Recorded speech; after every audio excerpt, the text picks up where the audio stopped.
In terms of sitting behind the beat, there's a song by Michael McDonald that Jeff played on called Bad Times. I think it's called Bad Times or Hard Times.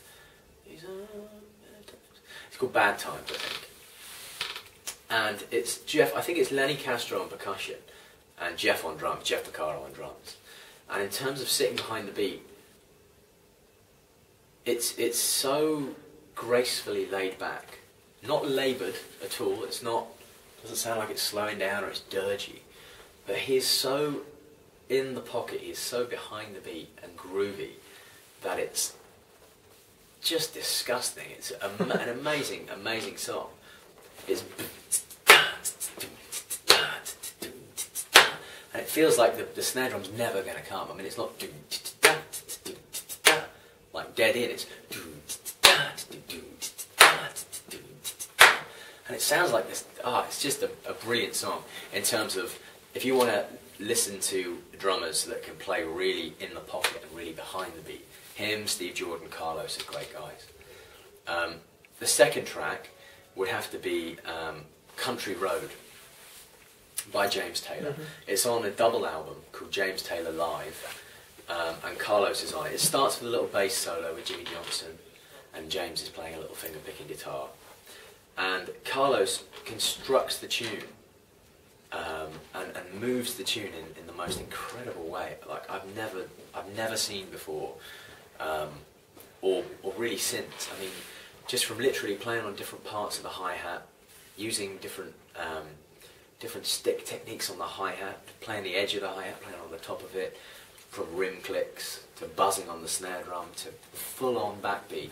There's even a little solo in there, which I call a grolo, because it's a groove solo. I mean, he doesn't ever, stray from the time. It's all in beat, and it's an incredible piece of work. It's like a 6 or 7 minute song, and in it there is everything a drummer needs to know about how to play a song, in terms of dynamics, in terms of getting out the way when the vocalist is saying something important, in terms of groove, because the whole while he's playing this really sensitive stuff and bombastic, aggressive stuff, he's paying real respect and attention to all the other instruments, and everything that needs to be heard comes through because he's either laying back or because he's accenting it and going with it. So that's Carlos Vega on James Taylor's Country Road on the double live album. The live album is really the best incarnation of that. Another track.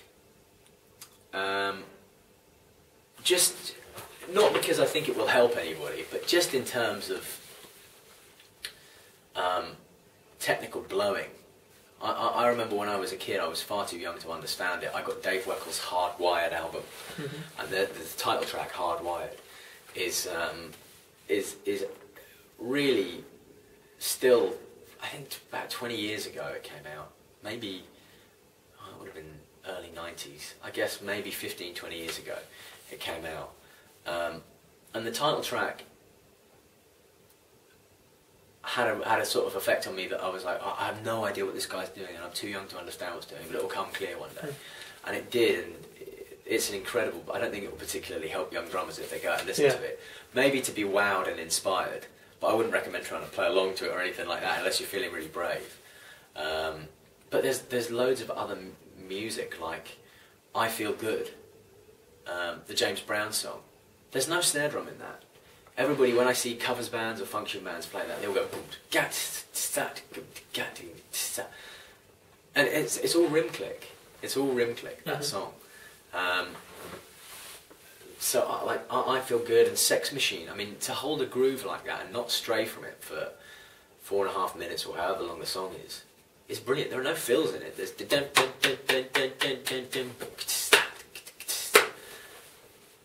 that's an incredible tune to listen to. God, there's loads. Where would I even start? Paul Anka did a big band album called Rock Swings, which is a load of rock covers of swing tunes. A load of swing covers of rock tunes. And he does Van Halen's Jump, and he does Smells Like Teen Spirit, and all this stuff, but in sort of crooner style and big band, and the arrangements are fantastic. Vinnie Colaiute's playing drums on it, and his big band playing is fantastic on it. And again, some of the ideas, you know, around phrasings, like at the end of Jump or Smells Like Teen Spirit, I forget which one, there's what sounds like a big drum solo, but it's not, it's playing around hits. So it'll be bam, bam, bam, doom, bam, something like that. And the stuff that he does in the gaps is just like, where did that? It's not like dam, blah, doom, doom, doom, doom, dam, doom, doom, doom, bam, dam. It's really irrelevant stuff, off the wall stuff, that's musically like, whoa, you know, where did that come from? So that whole album's good to listen to. A lot of my favourite tracks are on there. But it's like asking a parent who's your favourite child. Asking a musician what their favourite tracks is, or favourite drum tracks in particular. It's so difficult to say, but that's there a good start. But to play one style of music for the rest of your life, I'd say good music as opposed to bad. Which is probably not the answer you're looking for, but it's that's how music should be. Yeah.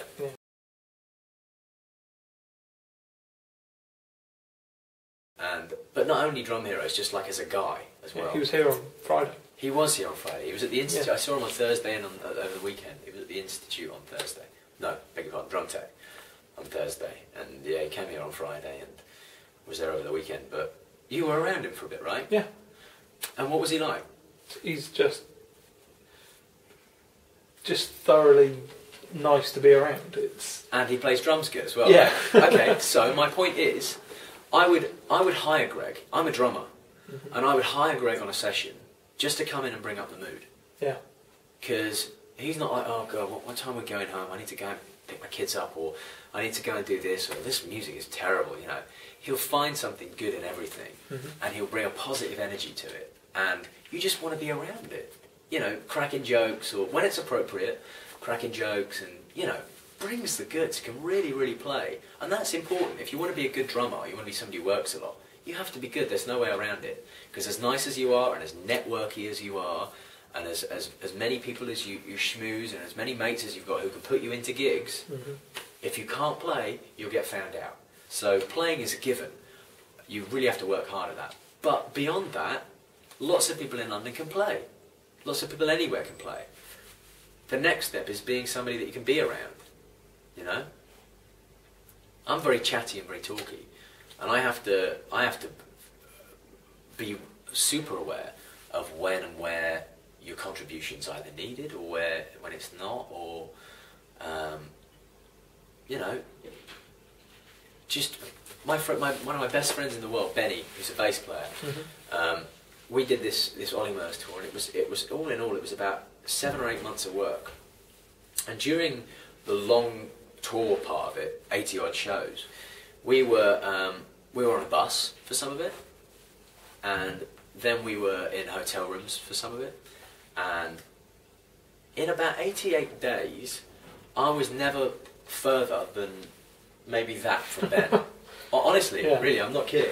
When I was on stage, he stood next to me playing bass.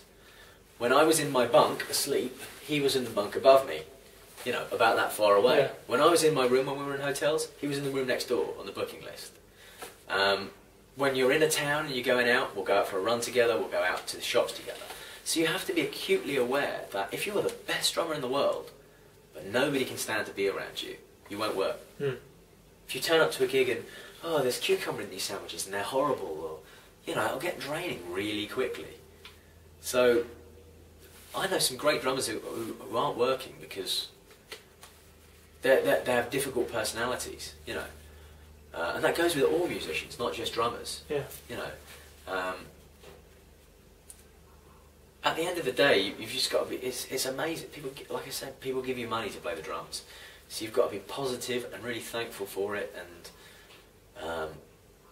yeah, just be grateful to be there because somebody else would be there if you weren't. Yeah.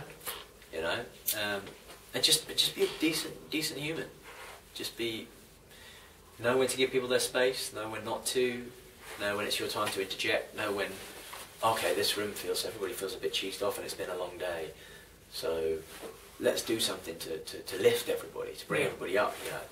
that kind of thing. That's what I think you need to be acutely aware of as much as the playing, because me and Benny played together for an hour and a half a day, and then 22 and a half hours was hanging out. Yeah. So you can really get to seeing that if somebody's great for that 1 hour, but for the 23 hours they're not playing, they're a nightmare. Mm-hmm. Well, they're not going to stay around for long.